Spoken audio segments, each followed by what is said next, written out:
You can catch up with all our shows by visiting our YouTube channel or by listening back at ttradio.org. Don't forget to like and subscribe to enjoy more live education conversation from TTR. We hope you enjoy this show. Outstanding, a world-class vision, a world-class this. I'm a real leadership geek, honestly. I've spent my whole career reading books and chatting to people. I just find the whole thing and the announcement, the way it's been announced, bizarre. If you could move away from a model where teachers are so intensely focused.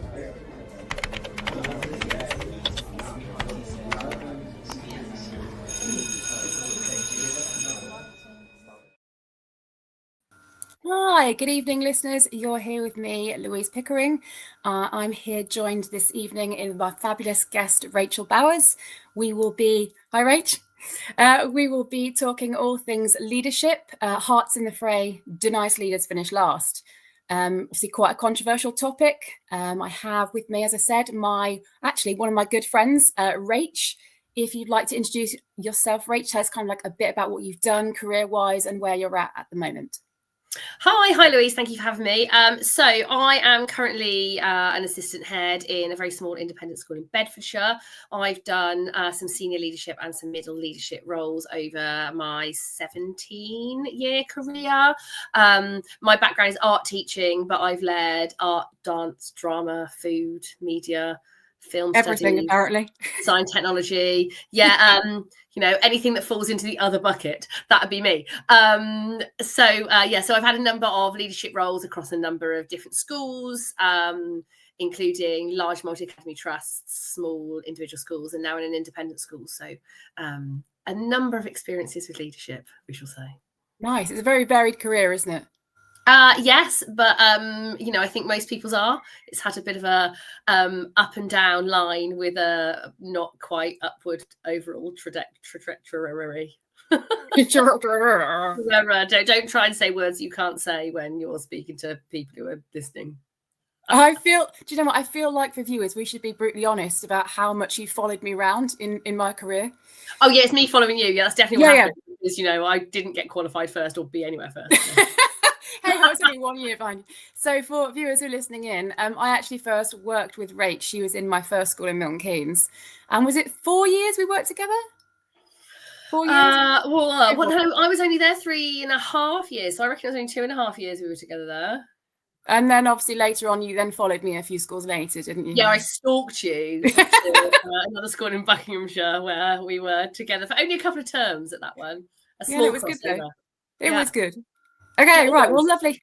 Thank you for coming on. Obviously, it's a real joy. I'm so pleased personally you're here because you've got such a vibe, and this is why we get on. So I think it'd be great for listeners. There's high expectations now. We should dial that down. I'm an exceptionally boring person. Please don't anybody expect anything different. I don't think we'd be friends if you were a boring person, Rach. Let's be honest. Okay, are you ready to crack in? Yeah, although I've been told I'm not allowed to swear, so I'm going to try really hard, everyone. Sorry if everyone out. I'm not in the classroom, and it's the defences are down. Just say frick or something else. Just make up your own alternative, which is not offensive. I'll pretend my kids are in the room. Okay, nice.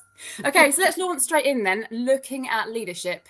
So first things first, I want us to discuss, if it's all right with you, what are the negative associations we have when we talk about being I hate doing this, nice leader.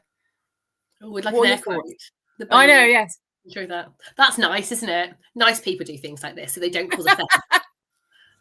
Nice people aren't controversial. Because we spoke about it, didn't we? And you were like, oh, I hate nice. You were quite avid that nice was a kind of a horrible word, because there are really kind of fluffy connotations, aren't they? It's that thing that people say about women, and it's fluffy and it's maternal and it's vague. It's a bit vanilla, isn't it? It's only a stage above satisfactory, and I'd be horribly offended if someone referred to me as satisfactory in any walk of life. So it's like the ultimate beige description, isn't it? It's like Magnolia paint's nice, isn't it? Doesn't offend anyone. Well, don't knock it. I mean, I've just redone my house. It's all been recarpeted and it's all beige. It's beige and white. I don't think this is Magnolia. I expect it's something like natural wicker or natural hessian or something along those lines. Not Magnolia. Okay, so we've said then that when we talk about nice leadership, It's funny that you mentioned it tends to be associated with that kind of like soft and fluffy maternal aspects. And I've pulled a face there, and it's not because maternal isn't amazing, because of course it is. It's just the fact it tends to get lumped in, and we associate nice leadership. It's a very gendered expectation and concept, isn't it? It's like, what makes a nice leader? Someone that's softly spoken, and someone that's overly sugary and can't have those difficult conversations. Is that kind of how you're seeing this concept? Yeah, it's the nice person is the caring, sharing one. But actually, I think what we're talking about today is that idea about being approachable, about being empathetic, a leader who cares about well-being, not just amongst staff, but with the students, with the stakeholders, with families. They create a supportive atmosphere. They are good at listening to people, good at making people feel valued. And it's important to me to think about relationships whenever I think about teaching. And I always think it's relationships first before anything happened. And I think nice leaders build trusting relationships is how I kind of think of it. So it's not meant to be sugary, utopian nice. It's nice with meaning, I suppose. No, because it's interesting, because when I remember my English GCSE, I had one, we tend to have a couple of inspirational teachers. I know. Hey, I'm 39 next week. I mean, I know. Some of us have stepped over the 40 gate. Wind it in.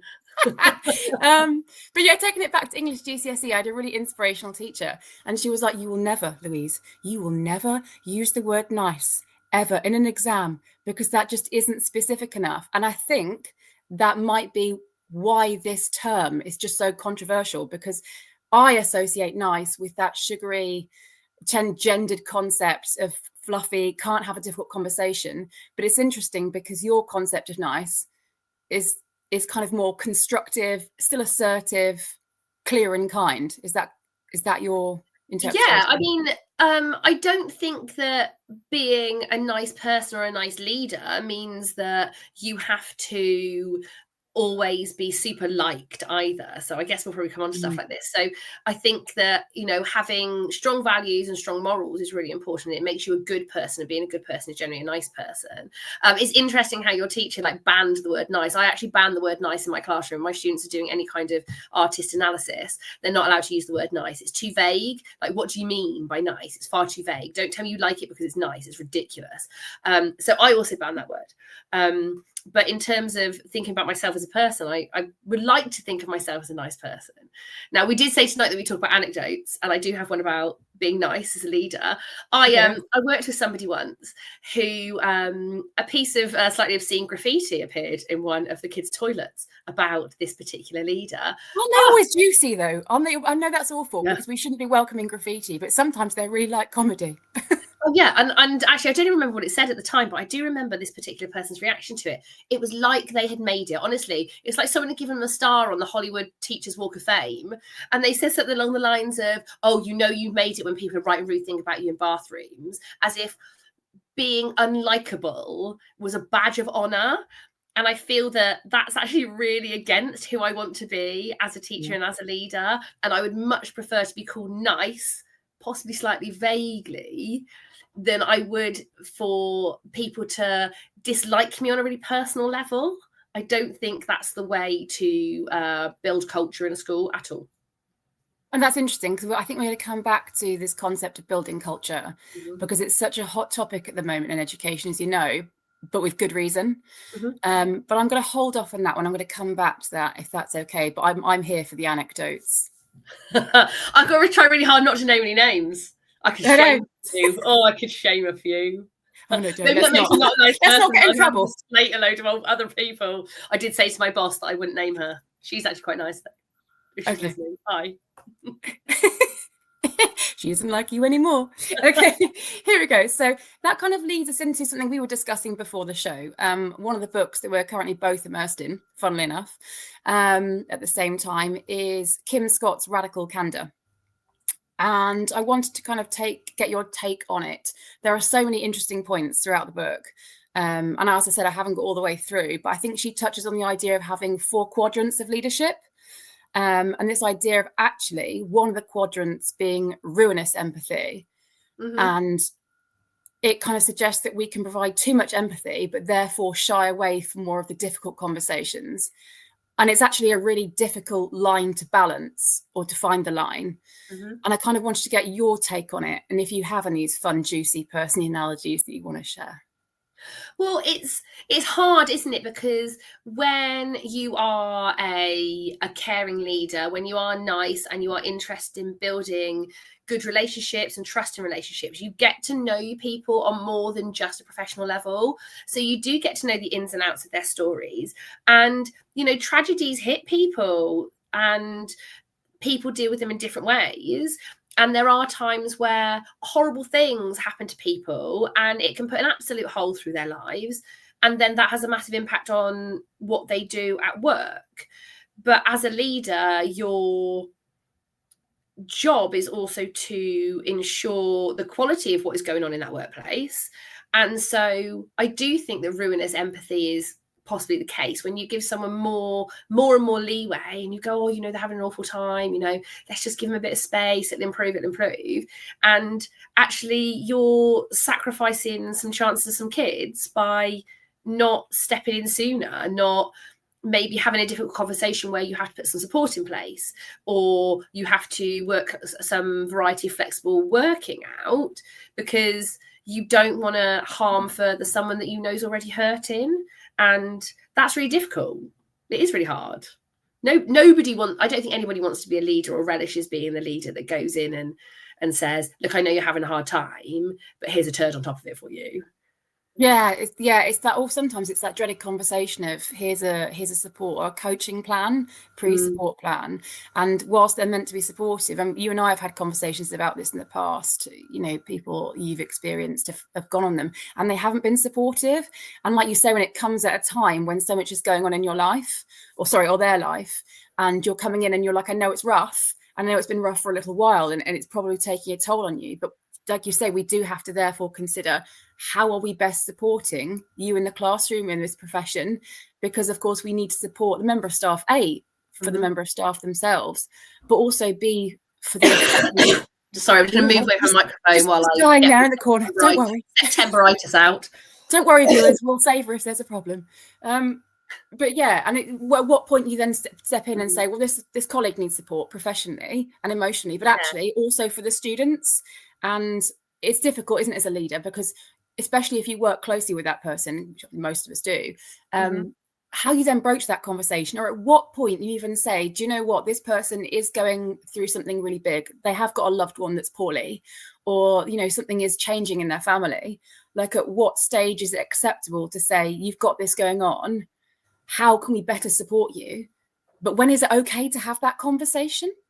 What are your thoughts? Yeah, it's difficult to judge, and it is obviously on a case-by-case basis.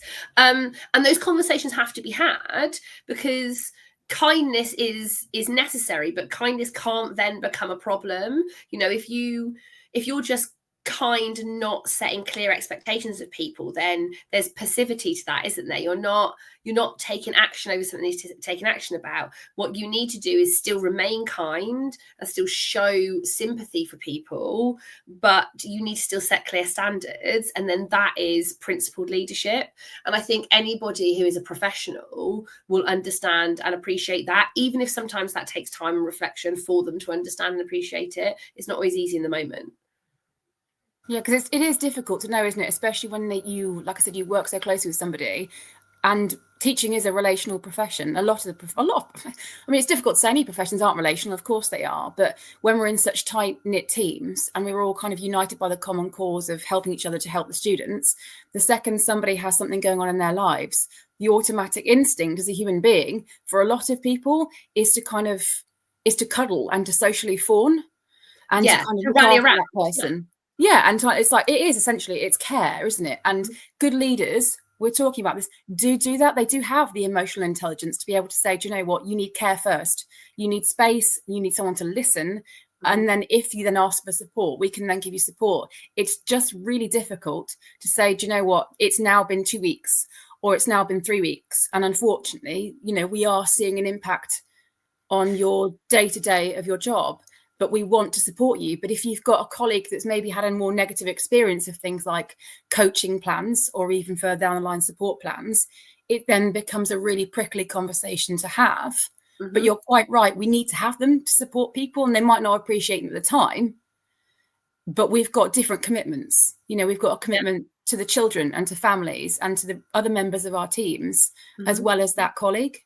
And I think we're very much a soldier on profession, aren't we, as well? So whatever somebody's going through, they will be, you know, oh, I'm going to make it through this. I've got to soldier on. It's important that I still stay at it for the kids, but actually maybe don't realise that they're kind of crumbling in themselves, and they need to give themselves a bit of time and attention and, you know, put their own breathing apparatus on first before they worry about the children, kind of thing, you know? And it's interesting that you say, you know, and if they ask for support, you know, there's often the time where it's gone past the point of them asking for support, and it is more a case of you telling them that it's required. And that's where the prickly conversations certainly are. But you can't shy away from it as a leader. It's what you take on if you take on leadership. You don't do all just the great rewarding bits when you see the smiles on the face when kids open envelopes and those kind of bits. You take on a fantastic school trip and it's the first time they've ever had that level of freedom. You also take on the bits that are challenging. And that's what you have to do. It's your professional duty to do it, and it's your duty to those children in your care that you're doing it. And I think it's important, though. I mean, there may be some colleagues listening who may be slightly newer to some leadership roles and therefore haven't had to have these conversations yet. But please know you are supported by your HR team, and you should also be supported by your teaching and learning team at senior leadership level if you're at middle leadership level yourself, because those conversations do need to be thought out. They do need to be something that are essentially not scripted in a way that it's uncomfortable, but there are obviously very important legal ramifications for some colleagues. You know, you've got to be having considerations and things like union guidance. So please don't feel alone in them if you have to have those kinds of conversations. They are uncomfortable. And I remember when I was early on in leadership, actually, I did a course called years and years ago. And one of the sessions in the course was about managing difficult conversations. And I remember thinking, this is something that everybody should do, because it doesn't matter what level of education you're at, you have to manage different conversations. You might be managing it with students in your classroom. You might be managing it at a parent-teacher meeting. You might be having to manage it with staff. You might even have to be managing up, and you might have to be doing it with people that are meant to be your leaders. But I found it really useful, the idea of you've got to have a central thesis, and you've got to always come back to your central thesis. And as long as that central idea that you are working around leads your meeting, then you should come to the outcome that is desired. And actually, it's always done well for me, I must admit. So planning, not maybe to the level of scripting, but planning those kinds of conversations, super important. Nice. Okay, that's interesting, because you touched on something earlier, I think kind of a few minutes ago. You were talking about the balance or the differences between empathy and sympathy. And I don't want to teach anyone to suck heads, because I know most of what that what that means even. But I mean, can you kind of outline your understanding of the differences are and how they might play out in the workplace?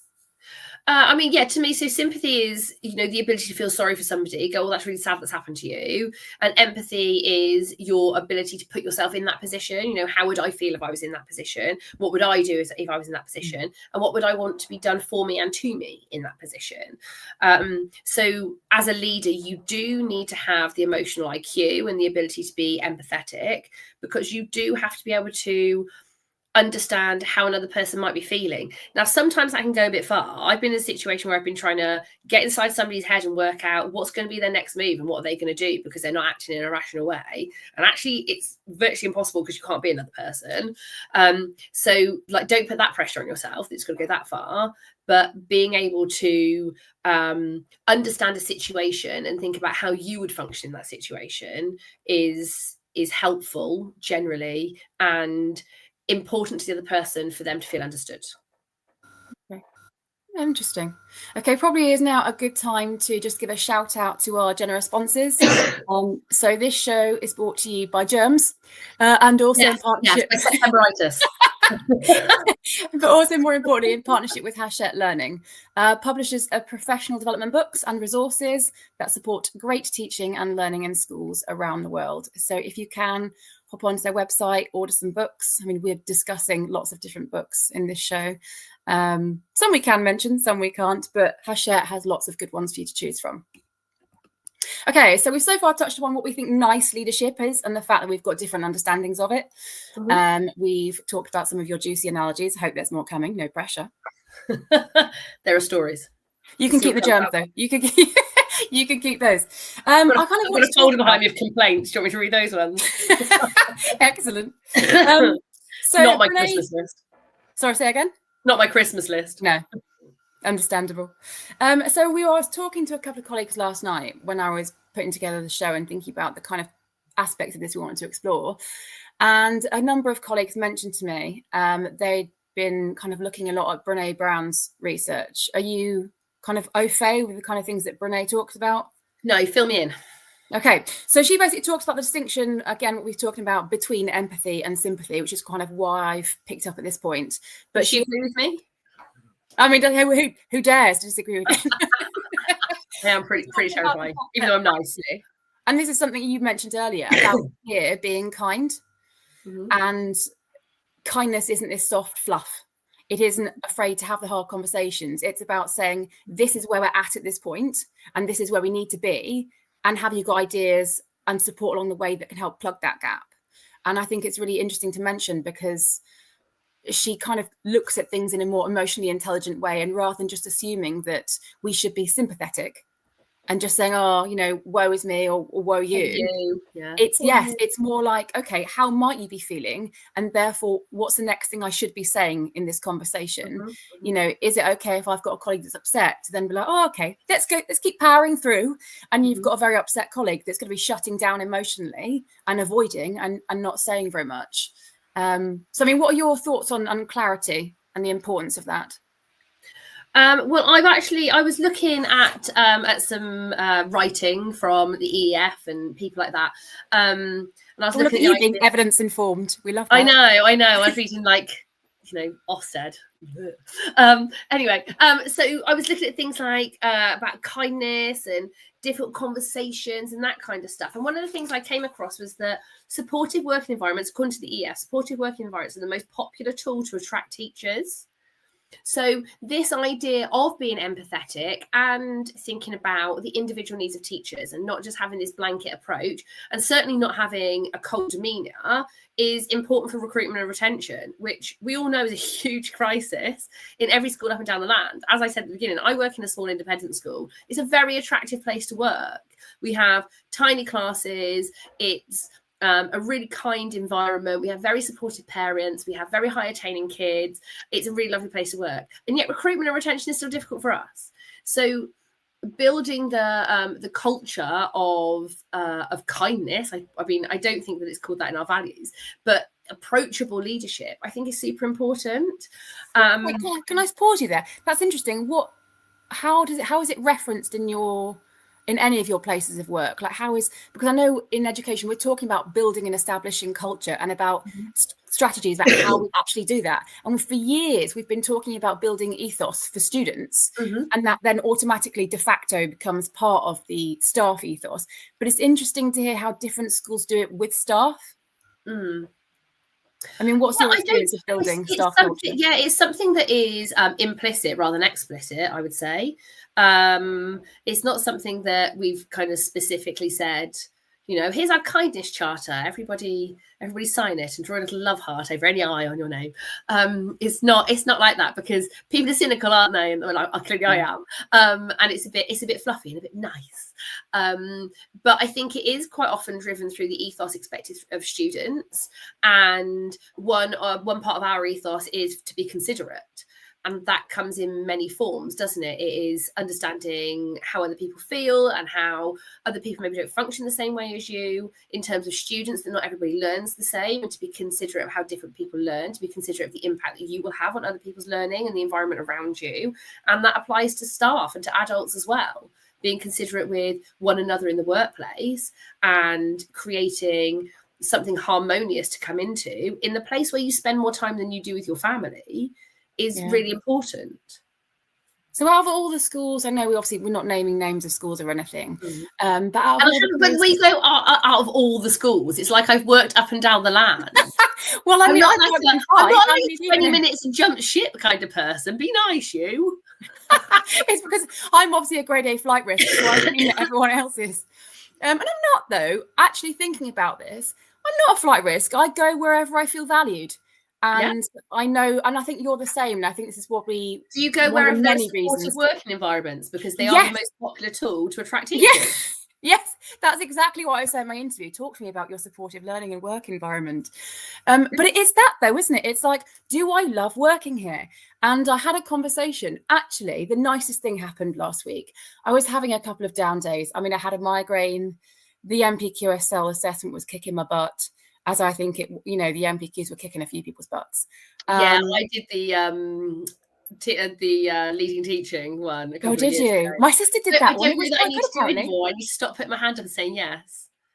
Yeah, you got to be a no person. which definitely feeds into being kind. Yes, but it's also self-respect. It's synonymous with being a yes person a bit, isn't it? Anywho, so you were having some down days. The MPQ. Oh yeah, the sorry. was kicking your butt. You having a Yeah, migraine. You sent me a selfie without any makeup. It was a horror. Oh my god, that was a selfie though, was it? And I was saying I love the fact everyone else is like, I'm feeling a bit rough. Oh, there's me, I feel rough. Anyone who can see this, by the way, don't be fooled. That is a lot of makeup on that face. What are you talking about? I'm natural. So where was I going with this? So yeah, I was having a bit of a rough week, and my two colleagues, I've got two ladies that I work with. Hello, and they're beautiful to work with. I don't know how I was blessed with those two ladies as human beings, as colleagues. Amazing. And I was having a rough time, and I was like, in honesty, my results weren't where I wanted them to be this year, and I think I'm not alone in that. Around the country, there are a few of us that were like, oh, that was a rough year. What can we do better? And I was having a moment of self-doubt, and I just sat there like, oh, I'm not sure I can do this anymore. Like I'm not very good at my job. Just the nagging insecurities that I think lots of us have, that many of us are frightened to say out loud. And they said to me, both of them chimed at lunchtime, you are aware we came to work for you? Oh, what? They were like, we came to work for you. At the interview, we met you and we clicked with you.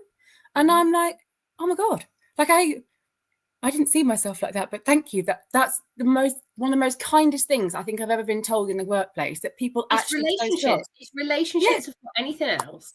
But I mean, I think you and I obviously get on at work, and I think it is difficult being authentic in lots of professional places. But I think when you see someone else that is on the same wavelength, that isn't frightened to kind of be themselves, and all the flaws that we have going on, and all the madness and the occasional mental breakdown. That many hours a day is exhausting. Like I go into a classroom and I put it on in front of the kids. I'm not doing it in front of my colleagues as well. No way. I've got the energy. Are you joking? I've got two kids in primary school myself. No way have I got the energy to keep acting all day long. No. Have it as you see it. I don't know how you do it. I have so much respect. The thought I come home alone, and there is a cat here waiting for me, and she does not argue back. And we love that. 4 cats. At least one of them does argue. I do also have a dog, by the way, everyone. I'm not a crazy cat lady. I do also have a dog. I just collect animals. I've got a tame husband too, just so you know. Not too covered in hair. So we have decided not to suit. I love that word.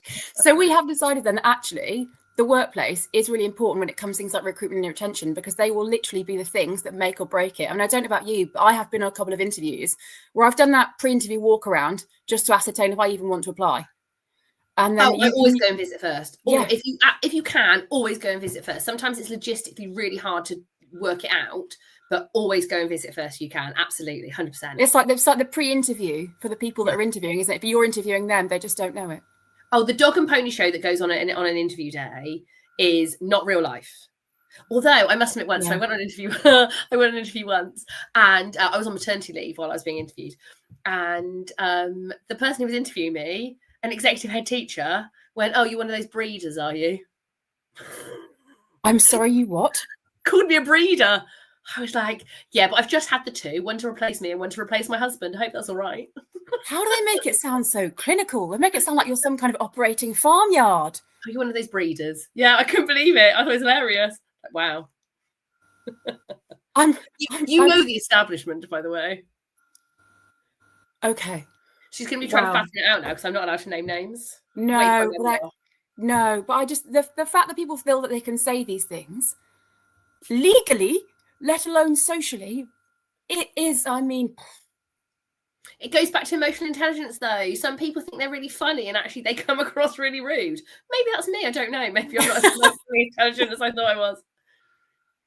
okay. I had a lovely person work with me. I'm still friends with her now. She works out in the Middle East these days. She's wonderful, brilliant teacher, one of the best teachers I've ever worked with. She could get a grade 5 out of a kid who literally didn't get a grade in any other subject. You know, she was brilliant. She built great relationships with children. But when she came to work for me, I got her to come to work for me, having worked with her previously. She'd given up teaching. She was doing something else. And I was like, you don't want to be doing that. What on earth are you doing? You're a brilliant teacher. Like, you're born for it. You know, and I've got some really gritty kids who love these kind of kids. They were really her type of kids. She'd been at a very affluent school and hadn't enjoyed it. She loved a gritty kid. And I was like, come on, you'll really enjoy it. Come and do it. And she got the job and she was brilliant. And she worked there for a good amount of time.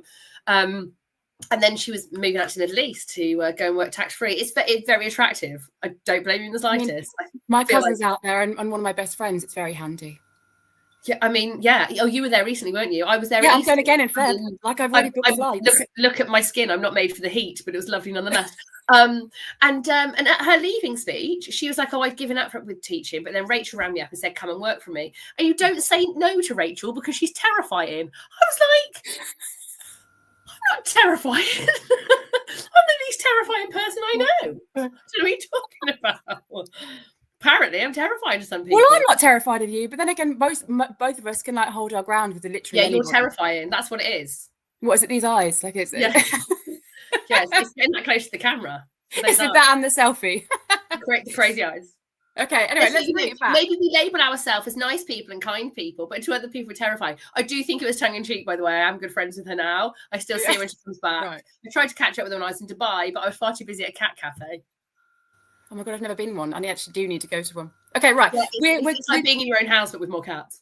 Nice. I'm going to bring it back because I know I'm aware that you and I are off on a random conversation and people will be like, what are they talking about? So let's bring this right back to leadership then. So I have a colleague, Magnus Wallace. He's fantastic. He was originally at school. Yeah, he was a deputy head and he's gone off to be a primary school teacher, head of a primary school in our trust. Very well established. It's just, I actually, funnily enough, came to work at Weavers for Magnus because on my pre-interview walk around, I was like, I get you. And we were talking about emotional intelligence. And there was many a time, I mean, I'd got my job in March. And there was many a time where I had the occasional breakdown of, oh my God, I don't know if I can build a department. I don't know if I can reverse results in some subjects. I mean, they're very good, but there was turnaround needed. And the amount of times he picked up the phone and said, Lou, we've picked you. Like, we have picked you for a reason. And so I came to work for him for that reason. Mm-hmm. And anyway, so long and short of it is he's pretty much an expert when it comes to things like health and well-being and emotional intelligence, as well as psychology, which is why we get on so well. And actually, he was talking about something that you and I were teaching on the edge of earlier, thinking about at what point do we have to then think about the impact or weighing up supporting a colleague and being empathetic, but also needing to bring about rapid change. Mm-hmm. And about how to find that balance, because I think there are many situations around the country where rapid change is needed. You know, results have come in, and schools in upheaval around, you know, whatever it is, they're changing leadership structures, they're changing curricula. There needs to be, sometimes there's a lot of high staff turnover. Sorry, still post migraine, and that change needs to happen quickly. How do you strike that balance between doing that rapid change, getting the outcomes for the students, but actually still balancing kindness and constructive leadership? Are we talking about underperforming staff here? I don't know. You can go at it from any angle, somewhere where there needs to be rapid change.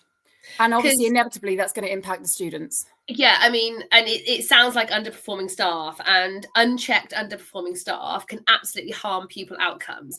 And pupil outcomes are going to follow those people around for the rest of their lives. Mm-hmm. The school I'm in at the moment actually is quite new to secondary. We've got our first year 11 cohort this year.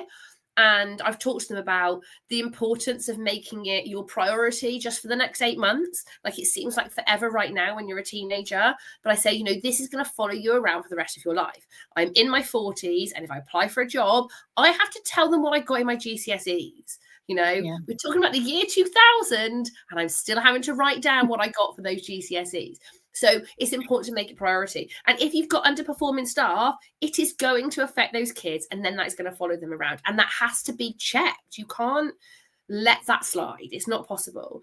And so, you know, that's why appraisal and capability guidance exists. And as a leader, as difficult as it is, you have to go through those processes in order to make positive change. And you need to make positive change for that community that you have, you know, sent your loyalty to. And it's difficult. Some people can be very likable and still be underperforming teachers. We are recruiting for a couple of positions where I work at the moment, and we were talking about our interview process. And I was like, it's always teaching first. Always see them teach first. There's no point talking to them in an interview until you've seen them in the classroom, because a fantastic teacher can be shocking at interview, but someone can absolutely talk it up and be awful in the classroom. So, you know, it can't, I feel like I've totally got off topic there, but underperformance can't go unchecked. You have to make sure that the right people are in the right jobs. The person in front of the kids has to be giving them the daily diet that allows them to succeed, and they have to be expert enough to know how to tailor it to allow those kids to succeed. And I'm not saying that's easy, and it's certainly harder in some contexts than others, but being kind doesn't mean letting things go. And I think it's interesting. Yeah, sorry, carry on. And being kind isn't just about being kind to staff. You know, those children in front of you are who you work for, and being kind to them and being kind to their futures should really be in your focus. And that's interesting, because sometimes when there's been lots of change and upheaval, it can be our go-to human nature, like, oh, but I work with that person, I love that person. And it's like, but that doesn't automatically mean that person is right for that particular role at that point in time. And it isn't sometimes our decision to even have those conversations. Like, there are people at different levels above us that are more equipped to decide those kind of things. Is that person in the right role? And actually, sometimes we do have to sideline our friendships and be like, is this in the best interests of our students? Are we getting what we need for our students? And if we're not, is there somebody that needs to be making these uncomfortable decisions? Because that is part of effective leadership, as uncomfortable as that is. And being the person in leadership who is responsible for capability, and I have been that person, is a crappy place to be. Like, you are always the villain in that story. There's no way that you come out smelling the roses when you're in charge of capability, because someone's going to be upset.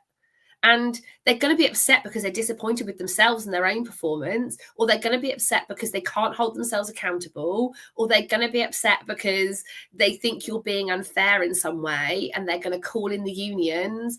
And no leader, in my experience, and I can't say this is the case across the board because I have heard some horror stories, no leader, in my experience, wants to go down the capability route, because it is a pain in the butt. There is so much time that you have to spend supporting and observing and doing the admin and the paperwork and having meetings. Honestly, it is an absolute time suck. There is no way that I would want to put somebody on capability that didn't need to be there. If I just wanted somebody out of a school because, you know, they're a pain in the neck, have a professional conversation about it. If they're being a pain in the neck, they probably don't want to be there either. Come to an agreement. I don't want to put people through capability for that reason. So, you know, I realise that if I'm putting someone on capability, which thankfully I don't have to do at the moment, but I have in the past, you always come out as the villain. Nobody likes that as an outcome. But I think it's really important. Even when they come off capability, it won't have been a nice process. But there should be. I mean, there really should be things like coaching plans in place prior to things like capability. And support plans, it should be. They should be supportive. And if you're going down the capability route, it's meant to be supportive, but there's a more fear factor there. There should be kind of stages in between, and most schools have them, thankfully.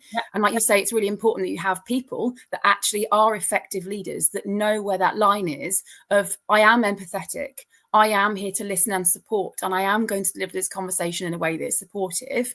But actually, kindness is about being clear. You aren't quite doing what your remit is. You know, we've asked you to make these changes. We've provided the support for you to make these changes, and they haven't yet happened. So let's talk about the barriers. I observed you on X day and your feedback was this. I'm now observing you again and your feedback's the same because you haven't acted upon it. It's not because I want you to do badly. It's because you're not acting on the feedback that you're being given, you know. And yeah, absolutely. There are support plans and coaching plans and mentoring, all sorts of stuff that comes way before any of that happens. But even at the point when, you know, support plan or coaching plan is whispered, at that point, you're already a villain. Yeah. And you have to be okay with that as a leader because you've got to do the right thing for the kids. And there's something I kind of wanted to touch on, which is a bit more niche. If we're talking about capability and we're talking about effective leaders being able to have those conversations and being clear and still kind and empathetic at the same time, we also touched on earlier about building culture.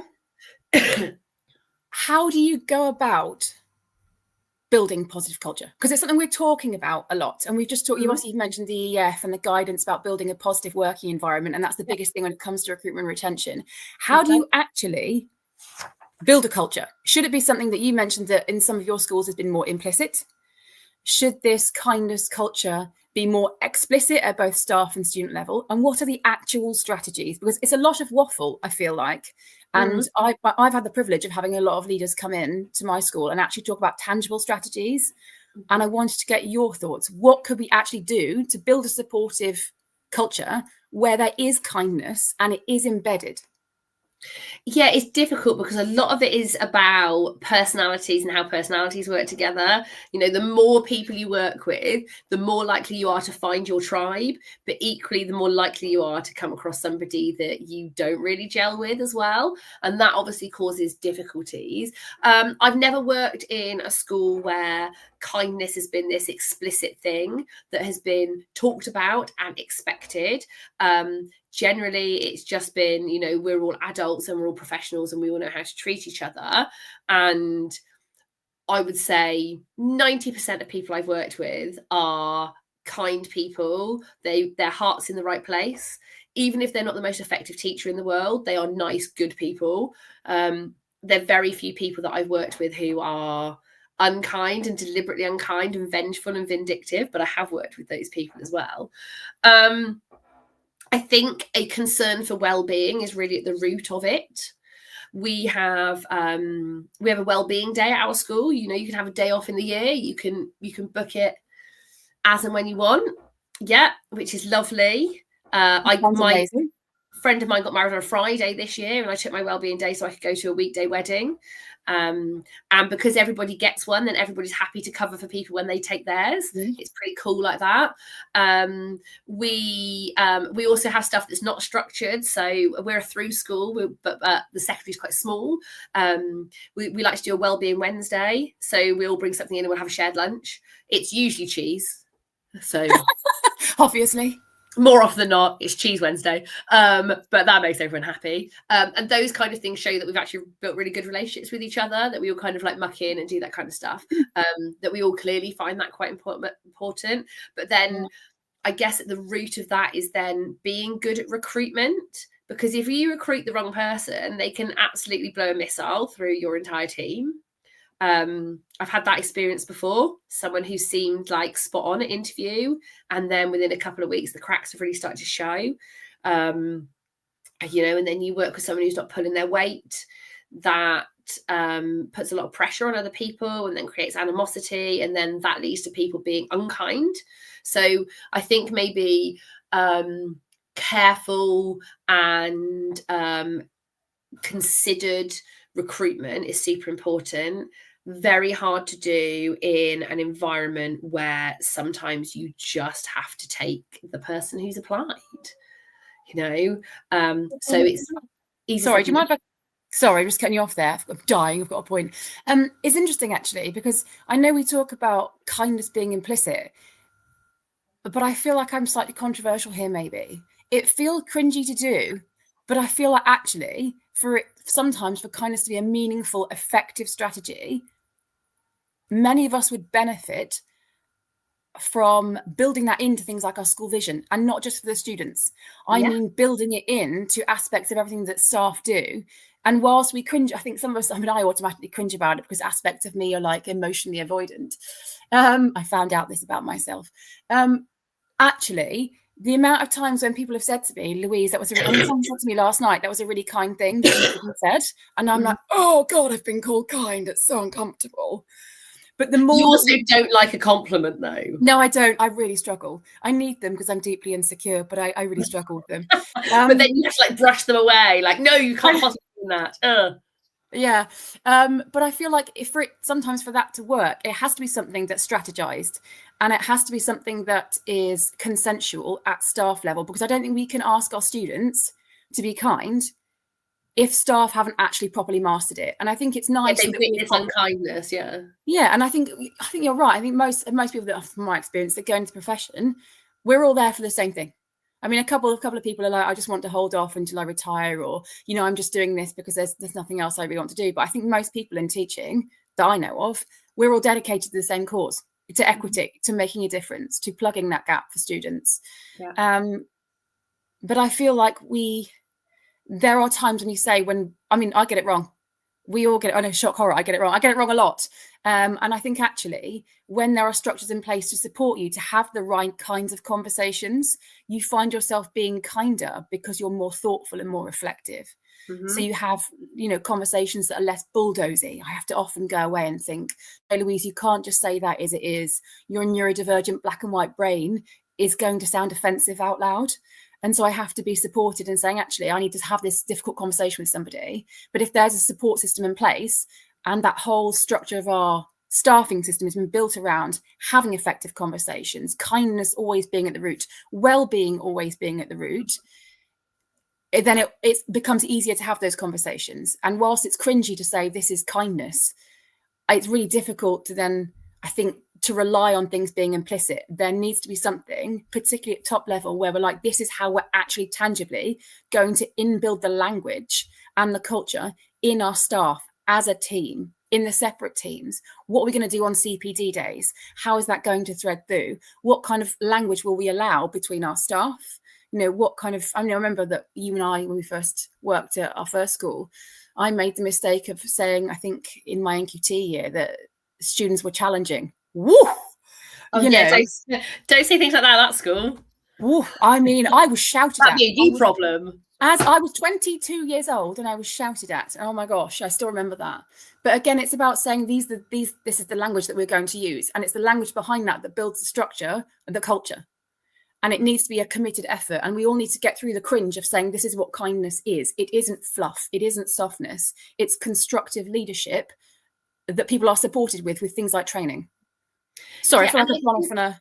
I wonder actually whether it's something that is more common in primary than in secondary. You and I are both secondary specialists. So I wonder if there's any primary school teachers listening that are like, we have a kindness charter and we expect that staff act upon it in the same way that we expect students to act on it. I'm conscious, by the way, that the sun's slowly going down. I'm going to be sat in the dark at some point, but it's okay. We've only got 10 minutes left. I haven't turned the light on. That's a good point, though.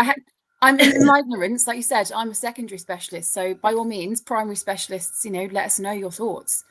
Yeah, I feel like now I work in a through school and I had really very little experience of primary before this. I feel like there definitely is more of that modelling of behaviour and expecting the students to see behaviour from the adults that they should then be showing themselves. And I don't think that's ever something that is taught to people who train as secondary teachers, and so it's not something you think to do. It's like it's such a second nature to you. Like you have to break down your subject knowledge when you're teaching it. You don't think to break down your behavior with another adult in case students witness that. Like you think about how you behave in front of the students and how you would word things in front of students and model it the best there. But an off the cuff remark in passing to somebody, do I think about that and how I'm modeling that in front of students? I probably don't.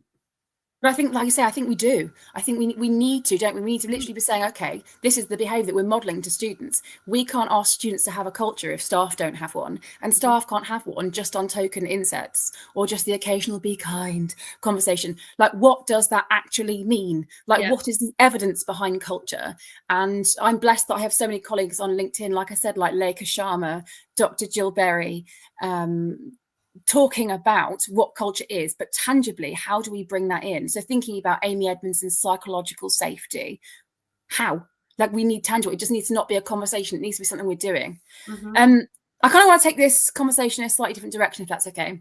Well, it's quite useful to me, actually, because we're about to rewrite our values for our students, so I can really kind of get this stuff into my workplace. So I find it really useful. I love that. Direct application. Go on then, you segue into something else. Go on. Okay, sorry.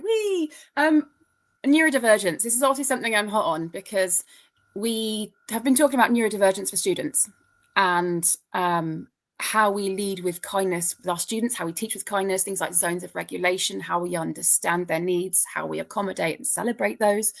And I want to talk about, what does kind and effective leadership look like when you've got a colleague that has aspects of or is neurodivergent?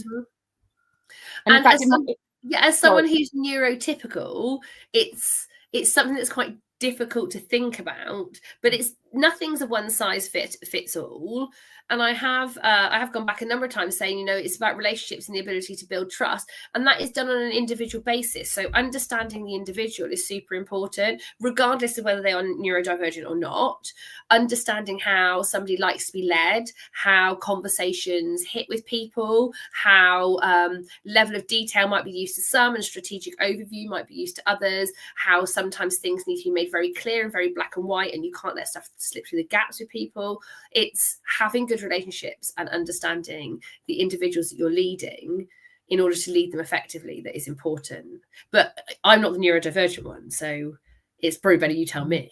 I don't know. I can only obviously speak for mine, and it's really important that you've said that actually I'm neurodivergent, as many people are, but the different types of neurodivergence are varied, and they're very, very different. So I have BPD, and the way that my brain has formed under bits of trauma as a child, I say bits of trauma, that's an understatement, under trauma in my childhood, means that my nervous system is wired a lot differently to a lot of other people's. And so actually the most effective leaders I've ever had, the first conversation when they come and talk to me is, hi, tell me about you. And I'm very proactive in saying, this is a really key part of who I am. There's lots of wonderful aspects, things like creativity and empathy, super empathy, that come with that. But actually there are some challenges that I personally will face.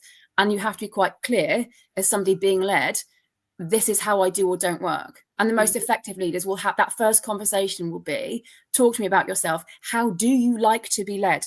How do you like to be communicated with? Like, at what time of the day is it not acceptable to contact you? Is there certain language that we can't use because it's triggering of deep trauma?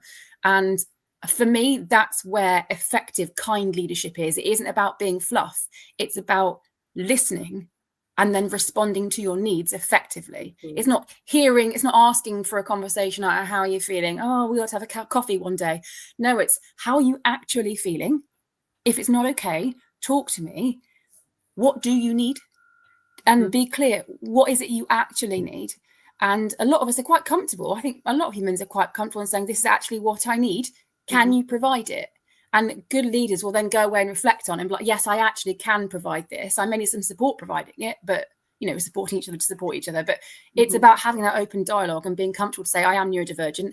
These are my needs. And a leader needs to actually listen and stop assuming the needs, because they're so different between, they're different between anybody anyway, regardless of whether you're neurodivergent or neurotypical. Yeah, it's knowing your individuals. It really is. I had a senior leader who was my line manager once, and there'd been a bit of a kind of move around in senior leadership, and I changed leaders. So I'd had somebody that I built a fairly good relationship with, and he kind of understood my processes. I'm one of those people that needs to go and have a rant, not because I need someone else to go and fix it for me, but I need it out of my system so I can fix it myself. And he kind of got me, and we were fine. And then they had this shake up, and someone else became my line manager. He was the deputy head, in fact. And he was an interesting character. He started off by asking me questions in front of other people that I knew he already knew the answer to. And I was like, he's not asking me that because he needs to know the answer. Like, what is he doing? And it was very kind of testing behavior. And I went back to my old line manager and I was like, does he do this to everybody? Because I'm not going to get on with that. Like, we're going to fall out. That doesn't work for me. And he was like, you're just going to need to learn to bite your lip because he's in a position of authority and he's not going to like it if you speak up about it. And I thought, whoa, this ain't going to go well, is it? So literally the next meeting, I went, if you're going to ask me questions that you already know the answer to, just so you can test me on them, you and I aren't going to get along.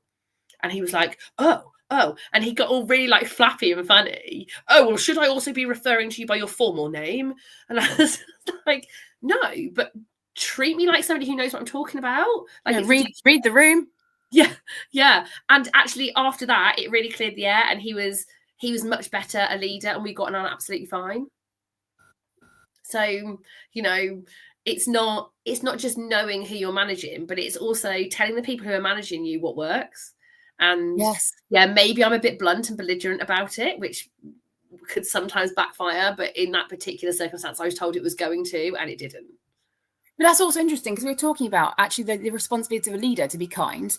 But actually, if you're part of a team, which all of us are, many teams, it is also really kind from your end to find the confidence to say, actually, this does or doesn't work for me. And to make it clear, because clear is kind both ends. It's not just the leader's responsibility to try and dig around and be like, oh God, what do you need? It's also anyone's responsibility to be like, to communicate. This is not okay with me. It isn't for this particular reason. Can we try this route or try this solution or this? What are your thoughts? And have an actual professional dialogue where both people are able to be open and transparent and neither goes away worrying about the hidden subtext. And we expect kids to be able to be honest and open and act on feedback and that kind of stuff, don't we? So why would we hold adults to a completely different standard? You know, there's one thing I know we're pushing time. Sorry, I know we're pushing time, but there's one question I really want to sneak in there because it's a juicy one. So we talked about what kindness is, what it isn't. Yes. Building a culture, strategizing and actually building it in with staff as well as students. And then talk about things like capability. Last thing, we know obviously it's pivotal, it's huge. We've talked about the fact it impacts retention and recruitment, everything. It's a relational profession. Should we therefore, ready for this, should we build this into an appraisal policy? The problem is it's not exactly quantifiable, is it? You can't go, oh, here's my kindness data. But you can look at things like the outcome of well-being surveys, for example. You can look at retention. You can look at sickness days and absences. So you can judge whether a school is a nice environment to be in. I bet you went to work this week, right? Yeah. Even though I know you had a migraine, you felt like crap. I was blind for 3 hours yesterday as I taught, and I had aphasia. So my kids were like, "You're right." They were so good. Yeah, I mean, you're probably rubbish, but thanks for building my confidence. I so needed that. But the thing is, you went to work because you wanted to be there for your colleagues and you wanted to be there for those students. I felt appalling last week, but we had speech day on Friday and there was no way I wasn't going to be at speech day because I chair speech day and I didn't want to land someone else in it, having to stand up in front of a massive auditorium full of people and have to use a microphone. Like that kind of thing is showing, isn't it? So absence rates and people who are, you know, particularly long-term sick, those rates really go up in less kind, less accommodating environments. So whether it could be written into appraisals, I don't know. Obviously, the duty of care exists anyway. How much people see that in terms of caring about kindness. I think there is a big push for people to see it about caring about well-being. But I don't know that you could particularly build it into appraisal with teaching staff. I think maybe with higher level staff in terms of what are you doing to ensure retention of teachers? What are you doing to reduce absences, to reduce cover, that kind of stuff, to improve well-being, then it could certainly be built in there. Yeah, it's difficult, isn't it? Because you're saying it's not quantifiable, but then again, the problem therein lies, if it's not quantifiable, how do we know that actually staff are actually experiencing well-being, or that they are being supported, or that they are actually even on the receipt of kindness from their line manager? Because they don't leave. Interesting. But is that the reason that people would stay? Is that the only reason? It's not the only reason. I wouldn't, like, no offense to my school, I love my job, but I wouldn't do it for free just because they were nice to me, you know? Yeah. Still going to pay the bills. It's not the only reason people stay, but a school culture that makes you feel like you are part of the importance is a big reason to hang around. Yeah, interesting. So thanks for your time today, Rach. I think we've had some great conversation. Is the crook now? Are you like? Yes, is it? But there is music. No, I've not finished my speech yet. No, I promised you a special guest. Oh yeah, you did. Is it your cat? I haven't got any of mine in here. I think you may remember this one. Is it a crocheted cat? Yes, it is. And he's I've still got a having crochet pencil on my apron at school that the kids still refer to. Yeah. I love that. I've also got that inappropriate expletive crochet situation going on upstairs. Oh, cross stitch. I lie. The offensive cross stitch. And when she says upstairs, she means in her house, not in her anatomy. But no, it's been good. I've loved having you on the show. I've loved hearing your experiences because obviously I think you've had very different experiences to me at some point, and I think it's wonderful for listeners to kind of hear about differences, particularly between working in independent school versus in state schools, different kind of line managers that I think you may have experienced. Mm-hmm. So I think if we're going to wrap this up, what are we saying? Kind and effective, not nice, because I don't really like the word nice because it's just too subjective. I can't do that. Like my English teacher won't let me do that. Sorry, Miss Rafer. So kind, effective leadership. Yeah. Please, can you summarize it for me so that we know that we're all at the same endpoint and we know what this is? Kind, effective leaders build relationships that are trusting. They build environments where people feel listened to, and they ensure retention of staff. And I will leave it down to the listeners to decide whether you and I are kind and or effective. God knows. God, I hope so. I hope. No, don't do it. Be shattering. Well, no, thank you very much for taking the time, and thank you very much for listeners for tuning in, or if you're playing back on YouTube. I hope that obviously you've maybe kind of been reassured in your own experiences. Feel free to reach out to me at any point on LinkedIn. I'm under Louise Marie, or indeed Rachel Bowers. On my show in 2 weeks' time, I will have the prominent educationalist Claire Harley. Also, just like you, Rach, prominent educationalist, Claire Harley. She will be talking to us about how she balances a full-time SLT role in her current school, and also how she manages her personal academic CPD. She's undertaking lots of academia outside, which would be an interesting one. And selfishly for me, because I'm looking at doing my master's. So for anyone else who's got any thoughts or questions about how they're juggling their full-time job and things like doing a master's or a doctorate outside, please do get in touch before that show happens. But on that note, viewers, I will leave you to have a wonderful evening, and thank you very much for joining us, Rach. Off you go. You're now in the dark.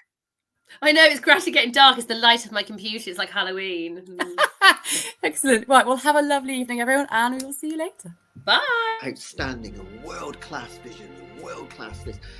I'm a real leadership geek, honestly. I've spent my whole career reading books and chatting to people. I just find the whole thing and the announcement, the way it's been announced, bizarre. If you could move away from a model where teachers are so intensely focused